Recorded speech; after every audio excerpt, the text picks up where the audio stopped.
Hi, this is Micah Olson. I'm the Effective Agent Team Leader. I want to talk to you today about the credit implications that you will face as a troubled homeowner. There's a couple of different options of ways that you can work out of a troubled financial situation with your home. One is a short sale, the other is a loan modification. And so we'll talk about the credit impact of both of these and just some different factors that go into credit and how it is affected by mortgages that are in default.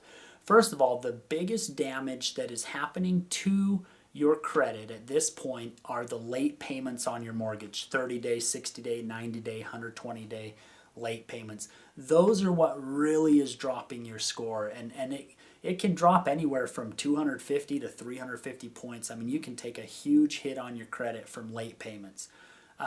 As soon as possible, you need to get a workout with your bank, either a loan modification or a short sale, because as soon as that is completed, the late payment reporting on that mortgage stops, or should stop. If it doesn't, then you can dispute it later on, but 99% of the time it's reported correctly.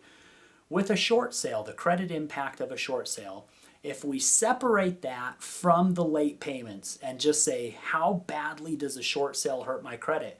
The answer is actually not too badly. There's a lot of different factors that go into credit, and based on income and past payment histories and amounts of credit and length of trade accounts that have been open.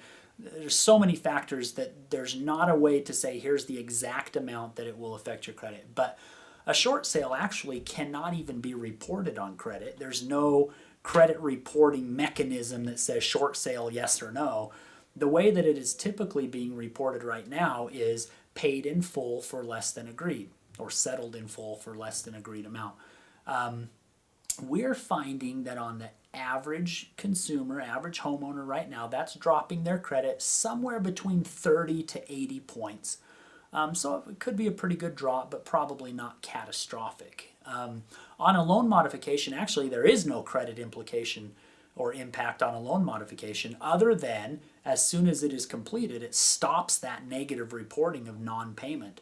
And so you want to get that to happen as quickly as you possibly can. Now, the other credit impact is actually not even reported on credit at all. It's just a public record, and that's a notice of default. Your bank can file a notice of default, which is a public record stating that they are beginning the foreclosure process. They can file that as soon as you're 30 days late. Typically, however, banks will wait till about 90 days late, and then they'll file this notice of default. I've actually seen homeowners that have gone for over 2 years and never had a notice of default filed. How that happens, I don't even want to get into that. But once that notice of default is filed, from a lending standpoint in today's lending marketplace, it's treated almost identically to a foreclosure. You cannot buy a house for 2 years using traditional financing. After 2 years, there are a couple of lenders that will allow you to purchase a home with 20% down.